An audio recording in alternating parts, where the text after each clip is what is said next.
So our next speaker is Ilan Rosen from MIT, and he will be talking about designing improved zero pi qubits using capacitors with specific high capacitance or high specific capacitance.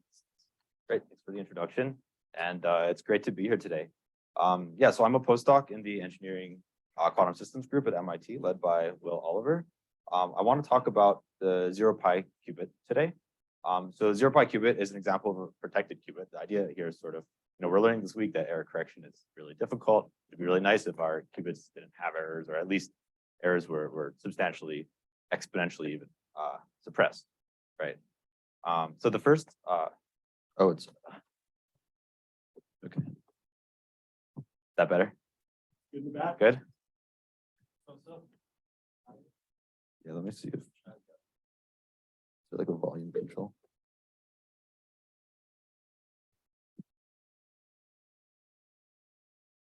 How's this? Better? Great. Okay, thanks. Great. Yeah, so the first zero pi qubit was realized a few years ago by Andras. And this qubit had incredibly impressive coherence times, but decoherence wasn't absent in the device. And this is because the device was in what we call the soft zero pi regime, where there's not complete suppression of errors. So the reason is that the hierarchy of energy scales we need to get a sort of hard zero pi qubit is just not possible with the technology we have available to us today. What I want to talk about today is our work in using sort of a new type of capacitor to sort of, make things a little bit better, push the needle a little bit. Great. So before I jump in, I want to thank the many people who've contributed to this work. I want to highlight two graduate students, Junyoung An and Junghoon Kim, who have done a large part of this work. I also want to highlight Augustine Di Paolo, who wrote a lot of the backend to our simulation packages. Alexander Melville, who developed the capacitors using this project. And then also Max Hayes, Kyle Cerniak, and Jeff Gertler are all here today, contributing to this project. So please talk to them. Good. Okay, so what is the zero pi qubit? So this is what the circuit looks like. So it's a 4-node circuit, and there are two each of inductors, capacitors, and Josephson junctions. So sort of each node touches one of each flavor of component. So it's a bit of a complicated circuit. There's a lot of ways to sort of understand how this circuit works. So there's maybe parity protection arguments. We heard yesterday from Alessandro that we can maybe interpret this qubit in terms of error correcting schemes or codes. But I want to try to motivate this in a very blunt way. So let's just try decomposing this circuit as follows. So we can construct what we refer to as the theta mode. So this is familiar, right? It's essentially just a Josephson junction and a capacitor. We can decompose into what we call the phi mode, which looks a lot like a flux qubit, right? It's a Josephson junction and an inductor. And these are the two important modes of this circuit. So we can write down a Hamiltonian. It has kind of the standard capacitive and inductive terms with this really interesting potential term, because the Josephson junctions, the nonlinear element of the circuit, is shared between these two nodes. So I'll talk about depolarization protection in a moment, but first, let's get some intuition for why there's dephasing protection in the circuit. So the idea is as follows. If we make the transmon-like mode, the theta mode, really heavy in the circuit, just like a transmon, we should maybe expect to get some charge sensitivity from that. And at the same time, if we make the flux-like mode, the phi mode, really light, we kind of get into this like light fluxonium regime, where maybe we can have protection or flux insensitivity. Okay, so this is the ideal case of the circuit. But of course, the hierarchy of energy scales I'll get into in a moment is really difficult to achieve. Let's kind of dive under the hood to get there. And also I'll talk about depolarization protection here. Okay, so here I'm drawing sort of, well, the exact same circuit. I'm just coloring it differently so you can see how these two important modes of the circuit, the theta and phi mode, are symmetrized from the physical 4 nodes.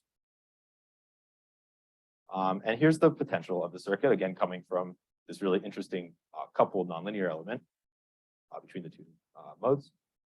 So the potential looks kind of like this corrugated egg carton shape. So there's a primary central well in the potential, and that's where the ground state of the qubit lives. This is also going to be our logic 0 state. Okay. So this is the excitation spectrum simulated of such a device. And we can start looking through the spectrum and understanding what's happening. So there's these sort of these flat lines. So these are modes or excitations that do not disperse with flux. So we can identify these as plasmon-like excitations, sort of living inside this central potential well. There's also this double well at a different value of theta. So this is at theta equals pi. And here there's sort of fluxon-like excitations. So we can identify them as these sort of pairs of modes that disperse in flux. And we're going to choose as our logic 1 state the lowest of these fluxon modes. Okay. So the idea of this circuit is if we can make a very heavy mode in the theta direction and make a very light mode in the phi direction, then we can delocalize the mode along phi. We can localize the mode along theta, and that will make this logic 0 and logic 1 wave function disjoint. And that's where the depolarization protection of the 0 pi qubit comes from. Okay, so to do this, we need to have a certain hierarchy of energy scales. So the capacitive charging energy is sort of inversely proportional to the capacitance. And it's rather straightforwardly, the associated energy for the theta mode is just these big intentional capacitors we have in our circuit. The complexity comes from the phi mode, where there's parasitic capacitances around the circuit, right? So there's shunt capacitances between nodes, across junctions, and to ground. And it's really this last thing, the parasitic capacitance from each mode to ground, that is sort of the dominant contribution to the phi mode charging energy in existing devices. So if we want to design a device, let's try to figure out, what do we want these capacitive charging energies to be? So the EC phi is really straightforward. So we just want this number to be really big. So we want really low shunt capacitances on the ground. And the idea here is this this protects us against flux noise. But furthermore, so there's this hybridization gap between the logic 1 state, this first plasmon excitation, and sort of it's fluxon pair, right? And this hybridization gap is associated with this charging energy. So we want this hybridization gap to be as big as possible. That lets us do fast gates. That's where the flux insensitivity comes from.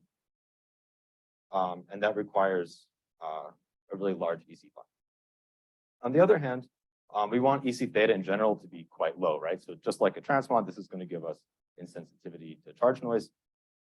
This helps localize our logic wave functions along theta, which gives us depolarization protection. There is sort of a caveat that if EC theta gets too low, get into a regime where there's a lot of plasmon excitations, sort of at very low frequency.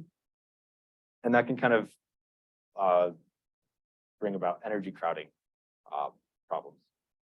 But yeah, so in general, the problem is that we want a really large EC phi, really low EC theta, and that's difficult to achieve. Okay, so why is that hard? The reason is that capacitors are geometrically large objects. And so in transmons, the field has developed these like gigantic capacitor pads. These really help against dielectric loss because it brings the electric field to the substrate away from surfaces. But the problem is if I make a really big capacitance with really big capacitor pads, then I have a really big capacitance to ground. Okay, so now my EC phi and EC theta charging energies go together. We don't want that. So for this reason, the existing 0 pi devices have made use of what are called interdigitated capacitors. It's just kind of a way to get more capacitance in a smaller footprint. But still, this coupling between EC phi and theta is a big problem. So what we want to propose today is to use parallel plate capacitors. And here, if you use a very small, thin dielectric layer, you can get an absolutely gigantic capacitance in a very small footprint, and that limits your capacitance to ground. There's a number of technologies available to make this kind of capacitor. Today, I'm going to be talking about boron oxide. So this is like an aluminum oxide aluminum stack. And the reason is this is sort of foundry compatible. So this works in nicely with the rest of qubit fabrication. But the take-home message here is that these parallel plate capacitors just decouple these two charging energies and allow us to really design the qubit as we want to. Okay, so what does this actually buy us at the end of the day? So, like I was saying, the sort of important ratio is how big can we make EC pi with a really small AC theta. And then here I'm showing the logic wave functions we get in sort of one of these devices. So you can see, the logic 0 state is a single well, and then the logic 1 state it kind of lives between the two wells at theta equals 1. Okay, so we can compare this to sort of the ideal regime where we want to be to make a truly protected qubit. We're clearly nowhere there in terms of this ratio of EC pi to theta. You can see that the wave functions aren't nearly as delocalized along phi as we'd like them to be. But if we compare them to what we can achieve with an interdigitated capacitor, there is some advantage. So we can make this ratio higher by maybe a factor of 4 or something like that. And importantly, sort of what does this buy us? So if we look at some of the figures of merit for this device, we can decrease the charge dispersion substantially, which will help with charge insensitivity, while simultaneously making the matrix element between the logic 0 and 1 state a lot smaller. That helps protect against the depolarization. And then we can increase this hybridization we talked about, which helps with flux sensitivity, insensitivity, and faster gates. Okay. Now, so far I've only talked about these two charging energies. There's a couple other important energy scales if you want to actually make a 0 pi qubit. Those are the junction energy and the inductive energy. These parameters are a lot more complicated, so there's really trade-offs to sort of both sides of these charging energies. If we make them larger or smaller, we win in some ways, we lose in other ways. I don't want to get into that in detail today, but I do want to take a moment to sort of get into two kind of interesting considerations, I think.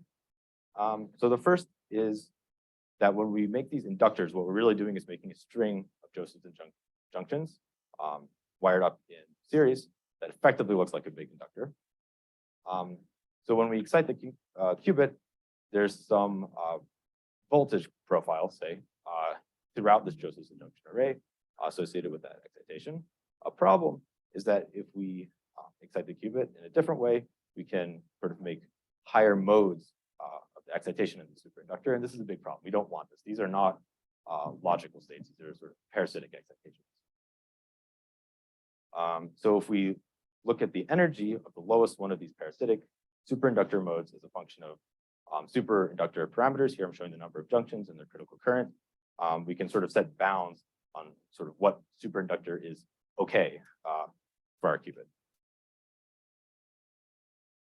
Another interesting consideration comes from coherent quantum facelifts. So this is something that Kyle Cerniak talked about yesterday in context of fluxonium qubits.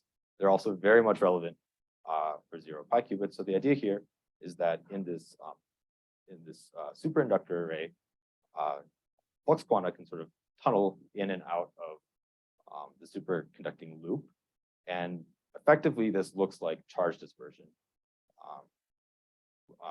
So this sort of gives us charge sensitivity into our qubit. So we can understand how the charge sensitivity depends on array junction parameters. So it's sort of linear in the number of array junctions, exponential in their critical current. And again, if we say, this is what I want my dephasing time or something to be, we can get an idea of what parameter regimes are tolerable. So there's a lot more considerations to make, a good 0 pi device. For example, I might say I want some bound and matrix elements for depolarization loss. I need some in silico state to be available. I want to be able to do Raman gates and so on and so forth. But the idea is once we start adding up all these different factors, we get a lot of constraints on the junction and inductor energy scales that tells us how to design our qubit. Okay. So with that all being said, let's start talking about real devices. How do we lay these devices out? So this is an example of a device fabricated from sort of the traditional interdigitated capacitor geometry. And you know, the idea here is we have these relatively large sort of finger structures giving us capacitance. And one of the funny things about the 0 pi topology is that one of them, because it's sort of this like triangle with a mode inside, there's one mode that is not exposed to the exterior of the qubit. If we use parallel plate capacitors instead, we can make a device that looks really quite a bit different. So first of all, this device is a lot smaller, and that's because the parallel plate capacitors, by comparison, are absolutely minuscule. But the other thing, and this was a realization by my colleague, Patrick Harrington, because parallel plate capacitors are sort of pseudo 3D structures, we can actually use them to cross one galvanic node of the circuit over another, right? And this lets us sort of fold the topology of the 0 pi qubit. And what's really crucial about this is this allows all 4 physical nodes of the circuit to be exposed on the exterior of the device. Okay, so why is that important? The reason is now we can design charge gates and a readout resonator that is really explicitly coupled to the theta and phi mode exclusively. And this is really what we want to do to get the best gate and the best readout possible. So this is kind of a cool side effect of having parallel plate capacitor. Okay, so here's an optical micrograph of the device, and now let's look at what it does. So here's some two-tone spectroscopy measurements. So this is standard spectroscopy data, sort of just probe, send some driving tone at the qubit and see if it changes or not when you hit a certain frequency. So lines here represent transitions. There's clearly a lot of states. It's a little bit messy, but we spent a lot of time trying to understand this, and we think we have a pretty good idea of what the, we can derive the energy parameters essentially of the device from this data. Here's a list of the actual energy scales, gigahertz. So they're a little bit different than how we designed our qubit. That always happens, unfortunately. But yeah, there they are. There's a lot going on in the spectroscopy data, though. And to understand that, I think we have to sort of go up a scale in complexity in our simulations. So first of all, there's a lot of low energy excitations in this qubit. By comparison, in a dilution refrigerator, base temperature corresponds to something like 400 to 600 megahertz maybe. And so at thermal equilibrium, there's going to be population in many different excitation states. And what that means is to understand spectroscopy data, we're not just seeing transitions from 0 to some excited state, but also transitions from one excited state to a different excited state. So this is what the theory looks like if we include those. To make this a little bit even more complicated, this device is sort of in a hard enough 0 pi regime where the matrix elements connecting different excitation states vary over something like 17 orders of magnitude. And so a lot of these transitions we just don't expect to see at all. Another complication is we have to understand if we did excite some particular transition, what should we expect to see in our readout resonator? So here's some simulations for how the readout resonator frequency shifts in these different excitation states. Okay. But to maybe try to motivate that this is not totally crazy, I want to sort of zoom into some of these spectroscopy data to show you what's happening. So the most prominent feature by far is this particular flux-on mode at about 5.5 gigahertz. So this is the 5th flux-on device. And this is what we expect, again, just based on matrix elements. One of the really interesting features, I think, so this brown line is what we expect based on our theoretical simulations for the frequency of this superinductor mode excitation that I was talking about earlier. You can see that there's a couple sort of non-dispersive excitations in the qubit at similar frequencies. So that's what we think they are. This isn't like a place where we think our simulation is going to be very exact, so that kind of makes sense.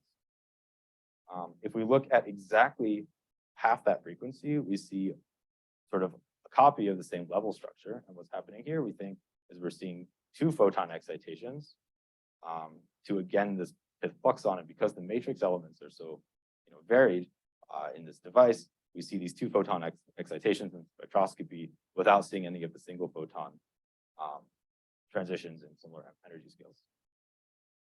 Okay, and here I'm just zooming out to kind of give you a flavor of how complicated these spectra are. Some of the data is explained really well by the simulations, and some isn't. So I guess we have to look at that. So in the last minute of the talk, I just want to talk about sort of an open problem that we're facing, and that is readout. So in our measurements, we see quantum non-demolition effects, fortunately, readout at very low photon numbers. So this always happens in superconducting qubit devices, but we're seeing this at really low resonator photon populations. So right now we have to measure at resonator photon populations we're estimating around 2. And what this means is the SNR of a readout is extraordinarily poor. So why is this happening? This is kind of an open question in the field, but I think there's some interesting properties of the 0 pi qubit that may contribute. So let's try to decompose readout a little bit. So if we think of readout in a perturbative sense, we can sort of use second order perturbation theory. We can think of this sort of shift in the resonator frequency according to transition matrix elements between a given state and other intermediate states. So I want to break sort of contributions to this shift out by different intermediate states, which I'm labeling here as M. Okay. And as you can see, there are a lot of different states that contribute to the readout. And there's also a lot of states that don't at all. Okay, so that's already kind of weird and complicated. But as I start changing, say, an external parameter like charge or an external parameter like external flux, this whole picture shifts dramatically. Okay, so this is extremely complicated. And this really differs from the qubits that we're more used to, like transmons and fluxonium, where readout is really just governed by 1 or 2 modes. For example, in a transmon, the readout resonator is sort of a few gigahertz away from the logic 1 state, and then a few gigahertz away from the F state. And that's sort of all that matters for this picture. In the case of the 0 pi qubit, because there's just so many energy excitations, the resonator is buried in high level excitations, which are flux charge sensitive. And so you can see in this sort of center graph, please don't take this like quantitatively seriously, but just qualitatively as any external parameter shifts or changes, there's a really dramatic effect on readout. And this problem kind of goes beyond sensitivity. It also affects design, right? So if there's any offset in energy scale, here I'm showing junction and conductor energy scales, any offsets contribute to really dramatic changes in the readout. Again, this just makes it really hard to design a high quality readout for the device. Okay, so this is kind of an open question for us and just something I want to leave you with as a place where there's a lot of potential to improve. So with that, I'd like to conclude and thank my group. We have a extremely large and dynamic group, a lot of projects, a lot of interesting things. But yeah, it's been a great place to work. So yeah, thank you very much.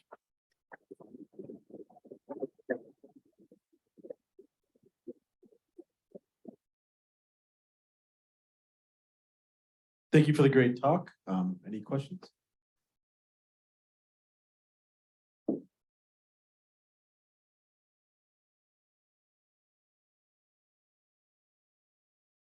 Hey, thanks for the talk.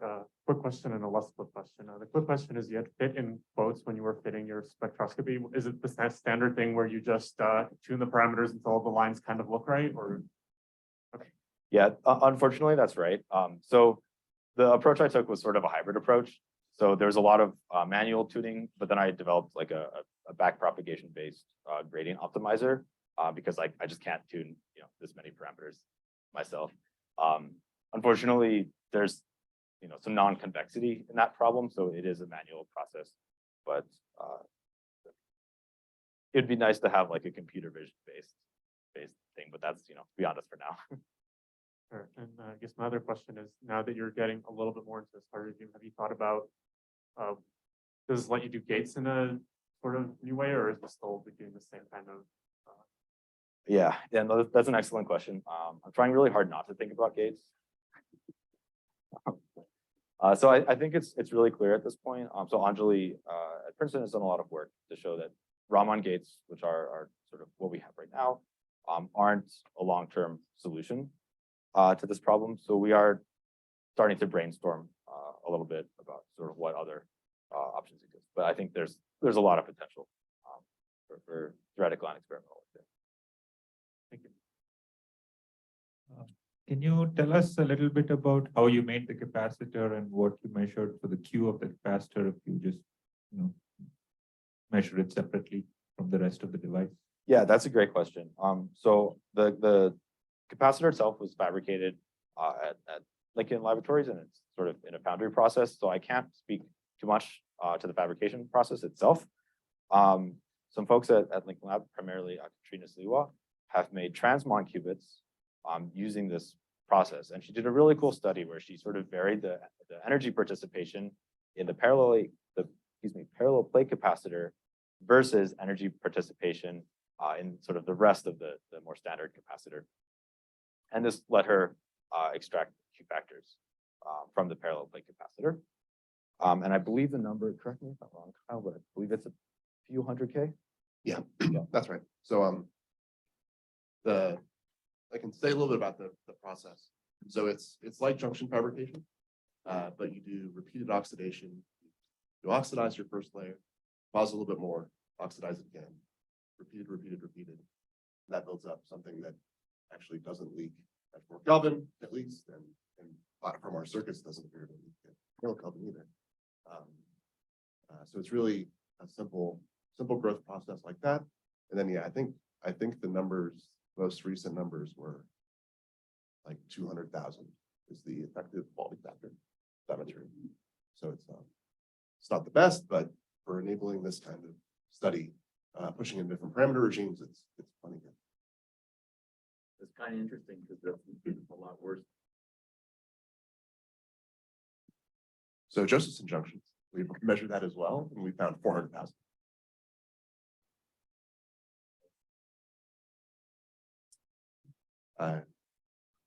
We should Strong statement, yeah.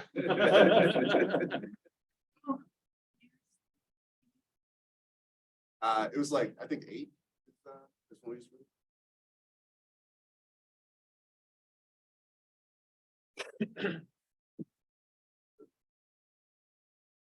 I was curious where the zeta mode was in this device. Is that what you are calling the superinductor mode, or? Oh, great question. Yeah. So the zeta mode is distinct from the superinductive mode. Yeah. So yeah, thanks for bringing that up. The zeta mode is something I really kind of just ignored today. But there's a third mode in the qubit, right? Because there's 4 nodes. One of the modes is sort of the trivial, like collective mode. But there's a third mode, zeta mode, which is the LC harmonic oscillator. And the in 2 words, zeta mode is really bad, right? So it's not a part of the logic basis at all.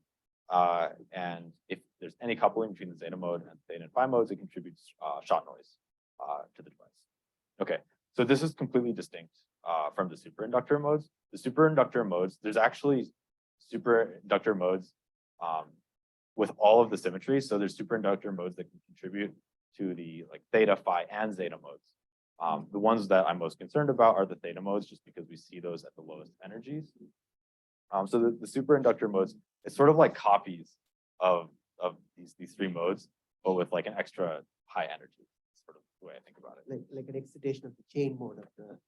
Yeah. Exactly. So, but was the zeta mode visible in your spectroscopy? We're not sure. There's a few non-dispersive modes. I think most of them line up pretty well with multi-photon transitions to plasmon excitations, but it is possible that some of them are zeta mode. The problem is like I can't really tell for sure because the zeta mode frequency in this device is about 300 megahertz, give or take. And so we see a line at 10 gigahertz, say, or 5 gigahertz, and we're off by 5% or 2% or something in a parameter that's multiple excitation numbers right up the zeta mode. So it's kind of hard to say anything with All right, with that, let's thank the speaker again.